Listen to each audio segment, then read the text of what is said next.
can't. And I'm not going to stop hurting you until you tell me what I need to know.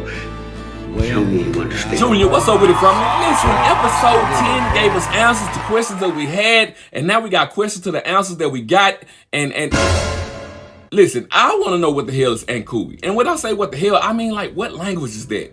Because we find out from Jade, it was like a lullaby that they sung to the kids before they went to bed, because Jade and Tabitha was here in the beginning. You know what I'm talking about? We also got the revelation that the monsters in town are the parents of the little ankooey kids, and they sacrifice those kids to whatever entity runs the town so they could be immortal. And we see that backfire. Like, they basically like Dracula right now. Like, you know what I'm talking about? They sold their soul, and now they got to survive off of eating other people's souls and blood and heart. There's something going on there. Anyway, Jade and Tabitha have been here from the beginning, and apparently they are in a cycle of reincarnation over and over and over and over again. We know that when Tabitha went and found her ex-husband, which is Henry, Victor's dad, he told her that Miranda said that she had visions of all the other people who were chosen to save the kids, and she saw all the times they failed. Like, how many times was this? That's my question. We know that Jade, we saw him as a Civil War soldier. We saw him as a filthy man in the cabin. And we also saw him as Christopher, a man with a hand up a dummy's butt. No wonder he came out a homosexual in his life. No pun intended. Don't mind me. But all seriousness, how long has the cycle been going on? And what does this mean for the other people in the town? Like, why were they brought here? Or are they brought in by the town, needing people to feed off on? Are they somehow related to the people that sacrificed their kids, or related to Jade and Tabitha? We at least know that Tabitha's family is there because of her. Like, they doomed because of her, but at least they got superhero powers. Like, really, what's up with that? Think about that. Like, I'm finna jump a second. Julie talks to Ethan about what happened when she went into the ruins, and Ethan tells her that she's a story walker. Listen, in all my years of reading books, fairy tales and all that, I don't think I ever really paid attention to what a story walker was. I know what the dream walker is, but a story walker, she can go back through different parts of the story to see things that happen, but he tells her that she can't affect it. I don't know if that's true or not. I really want to know. We need to find that out, because she definitely tries, but why does she have superpowers? You know what I'm talking about? Like, even some of the people brought in town, like even the storyline with Boyd and him getting the worms and him being the only one in town to kill a monster. Like, what's special about Boyd? What brought him here? You know what I'm saying? And since, like, this brings it to mind, like, since we know that Jade and Tabitha are reincarnations of the original people in town that sacrificed their kids, they didn't do it. They tried to stop it, but their kid was still sacrificed. So I guess that's why they have a form of immortality, maybe, if that's what that is, because they keep being reincarnated. But are the energy or the spirits of the people in town, or are their souls being reincarnated too? Because we see the monsters are still alive, but they clearly have no soul. They're basically demons. They're basically creatures of the night. So are versions of their spirit being reincarnated in other people? Because I think back to season 1 when the one dude told Julie, like, Julie, you don't remember me? You know what I'm saying? Like, what do you mean by that? Like, was he a previous incarnation of Julie? You know what I'm saying? Another time, was he another story walker? You know what I'm saying? Like, that make me think of things like that. Like, why is Boyd special? Why does the town get a kick out of torturing Boyd but not killing Boyd? You know what I'm saying? Letting Boyd see stuff and feel stuff but not killing. Like, why? What is special about Boyd? So special that his son and his wife were special enough to rebirth Smiley. You know what I'm saying? Like, is there some type of connection, or are they somehow related distantly? You know what I'm saying? Like, what is that? You know what I'm saying? Because we know Smiley ain't never had sex with Fatima, or none of the other monsters did, as far as we know. It was only Ellis, you know what I'm saying, super freaky self. So I just have questions about that. Like, what brought these other people in town that don't have nothing to do with this? You know what I'm saying? Or do they? And why are there certain ones gifted? Like, why was Elgin able to see and have visions? You know what I'm saying? Like, why was little Ethan able to see the boy in white a long time ago? Him and Victor really were the only ones who was able to see the boy in white until, you know, Tabitha saw him, and maybe Jade. Like, why does the town manifest to Boyd as different people? You know what I'm saying? To talk to him. Why does that happen to certain people? You know, I just really have that question. Are they picked and chose by the town? You know what I'm saying? Or do they have some weird connection, you know what I'm saying, to this town through their blood or through their spirit? I really need to know this.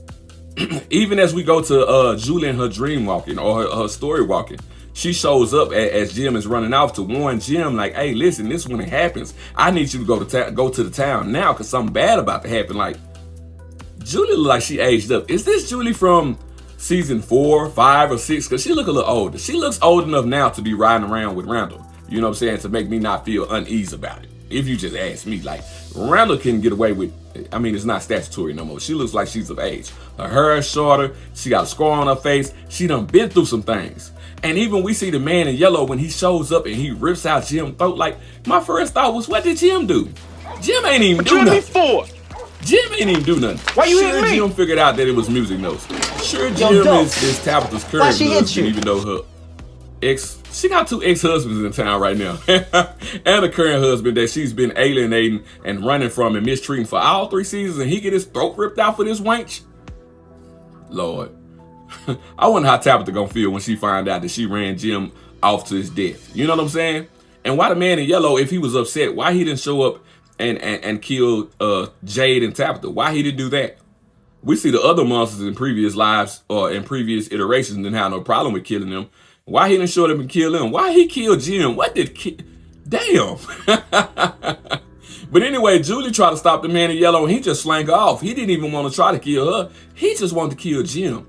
So what's special about Tabitha's bloodline to that point? You know what I'm saying? Because we see little Ethan is clearly special. He clearly has some type of gift. We just haven't seen it manifest yet. You know what I'm saying? Because I don't know what his connection exactly is to the boy in white. I don't even understand the boy in white because the boy in white, he's not even like the ankooey kids. He's not filthy, dirty, zombified, none of that. Apparently he wasn't sacrificed. We even see the man in yellow, whoever he may be, and I've seen plenty of people have theories about the man in yellow.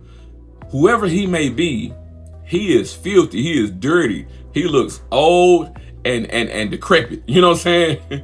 The boy in white is clean. Not a stain on him. Big tough voice. Not a stain on him. He ain't got nothing on him. So what is different about him? Are they dual spirits? Or are they a counterbalance? Or are they some type of, what connection does the boy in white and the man in yellow have? Is the man in yellow the big bad? Is he the entity that these monsters sacrifice their kids to? Or is he just another tool, another device, another level of monster that can come out in the daytime? You know, somebody, and that also leads me down this other rabbit hole. We have to wait to 2026. That's almost 2 years away. A lot can happen. People can get fat before then. People can lose teeth. You know what I'm saying? Eyes. A lot of people have lost the eye in the show because Elgin got his yanked out. Listen, we have to wait and find out. But what did Julie mean by this is when it happens? Because we saw in Victor's past, whenever whatever went down with his mom, when she went out and Christopher supposedly told all the monsters where the hiding places was and everybody got killed, like, is the man in yellow about to go to town and slaughter a bunch of people? Like, is that about to happen? Because last time they didn't leave nobody but Victor. And then they kind of protected him for 40 years till other people came. Which is weird. Like, I want to know why that is. What is so special about Tabitha's bloodline? Because where'd y'all go? Where'd y'all go? They all was gone though. They had left over there. We got it. Victor tells his dad that he think this is his sister's where his sister died, but he's not sure. I don't think Miranda's dead. I think Miranda not dying, it has something to do with why Victor was left alone and able to survive all those years without anybody else being in town. Like, what deal did Miranda make? Did Miranda, you know, I mean, not Miranda, his sister, I can't think of what his sister's name is. Did his sister make a sacrifice, or did she make some type of deal to where they left Victor alone? Like, I really have that question. But is the man in yellow about to go to town and slaughter people? Are the other monsters suddenly going to be able to come out in the daytime and do something because they're upset? Because he says, you know, there's consequences that come with knowledge. And he told that man, he said, Jim, I told you, your wife should have never dug that hole. What was so important about that hole? What is right there? What is right there that they could have found? Like, of course, Tabitha and Jade remember something now. Can they remember everything? Like, is that where the kids were somehow sacrificed and that's the way to stop? Like, I just have so many questions. But for the next season, I want to know concerning my boy Boyd. Like, we see Boyd is down there now. Boyd ran down in that little hole after the evil stinking zombie lady, kimono lady. He ran down in that hole like, man, you done took my grandbaby. I know that ain't what he was thinking. She didn't take his grandbaby. She took a jellyfish. I know that sound nasty, don't it?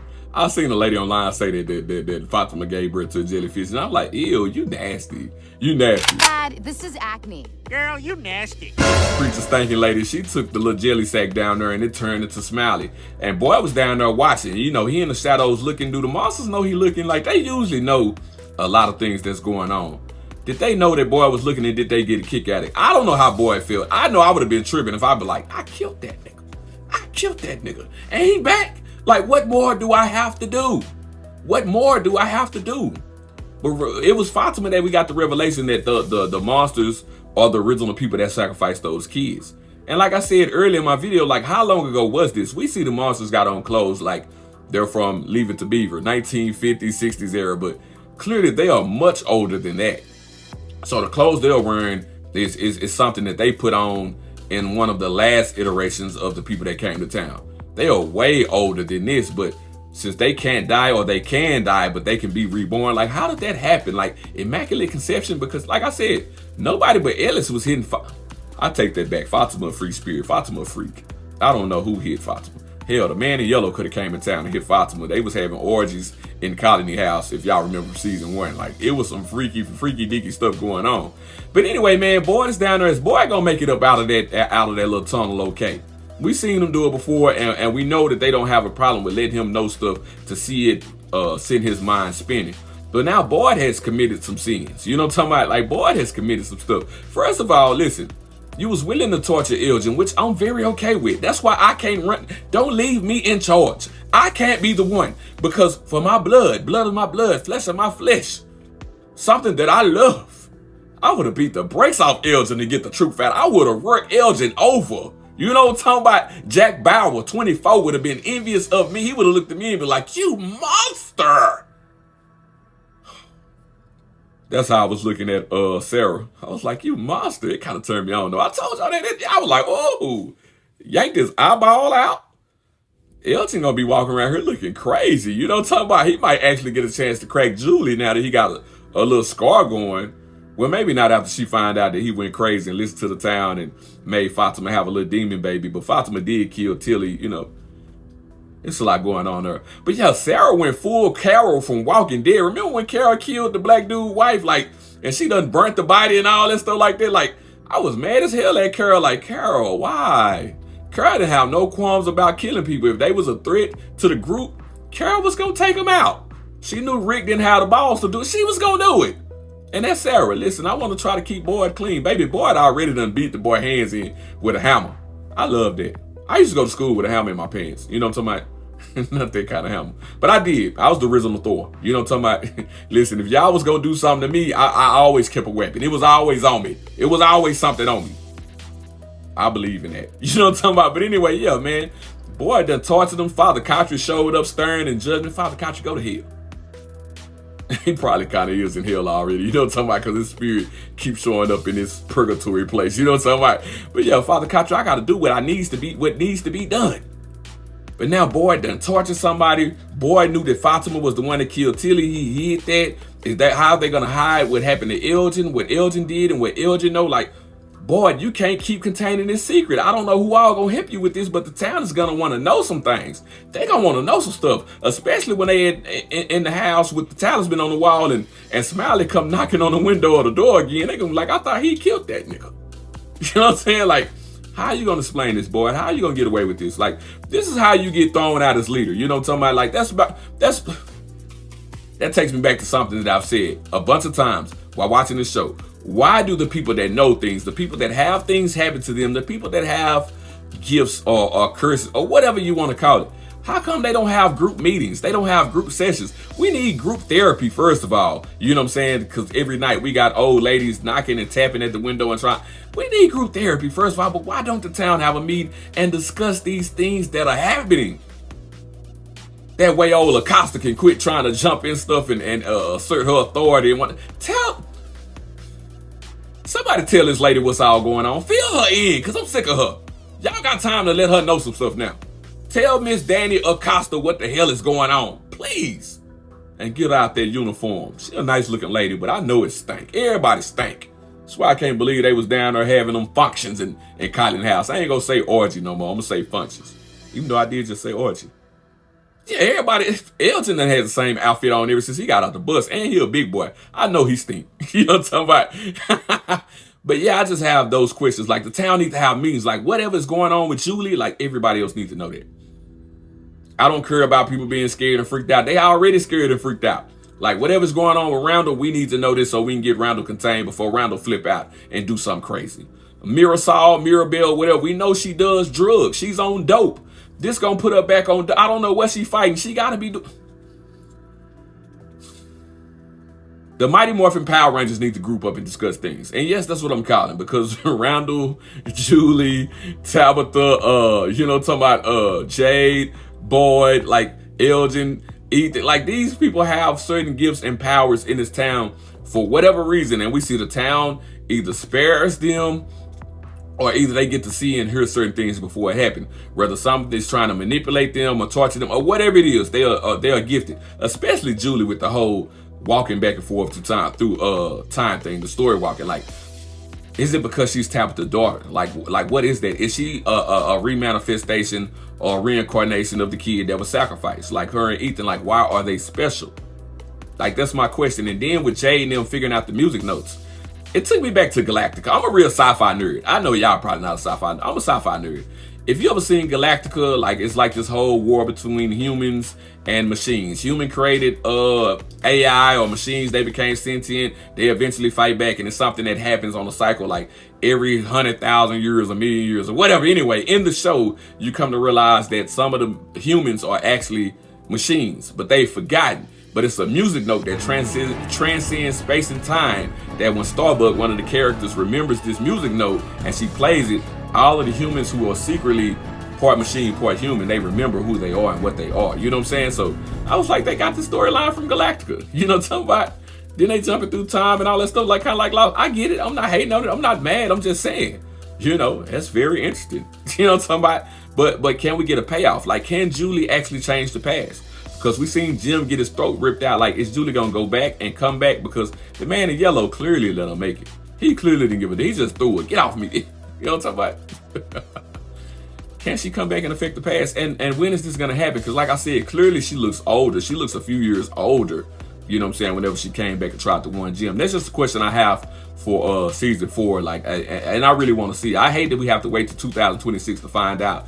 There's a lot more people in town about to die in the first episode. It should jump off with a bang. I want to see if the man in yellow is going to slaughter some people or not. I want to see whatever the creatures was by the cabins that were scratching and knocking on the walls, because we didn't get that payoff. You know what I'm saying? Like, there's other creatures on the drawings that we never got. I want to see those things. And now that we know about the monsters, their secret, and how did this happen, like, do other people have a way to kill the monsters? Like, can we get that? Can we get that? A lot didn't get paid off. You know what I'm talking about? Kenny didn't go down in the tunnels and try to set the monsters on fire while they were asleep. We didn't get that. Boy didn't trap nobody. We didn't. Can we get some of that stuff to start happening? But we know that when you push back, the town pushes back. And it pushes back big time. So we'll see what happened, man. I just had, that's some of my questions, some of my theories, and some of my thoughts about some of the stuff I've seen. As I stated, Jade grew on me this season. I don't hate Jade no more. I started to hate Jim. Jim dead, but I kind of feel bad for Jim because he got killed for a woman that don't even want him. You know what I'm saying? They got 2 ex-husbands in town, and apparently done had a bunch.